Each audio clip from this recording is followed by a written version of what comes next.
నావంటూ పుట్టినట్టు నా కొరకు ఆ చూకి అందలేదు ఇంతవరకు.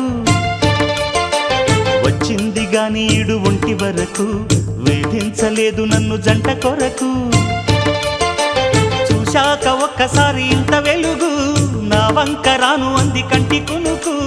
ఈ అల్లరి గారడి నీలీల అనుకోనా, నీ పేరు ప్రేమ అవునా, ఇవాళే నిన్ను పోల్చుకున్నా.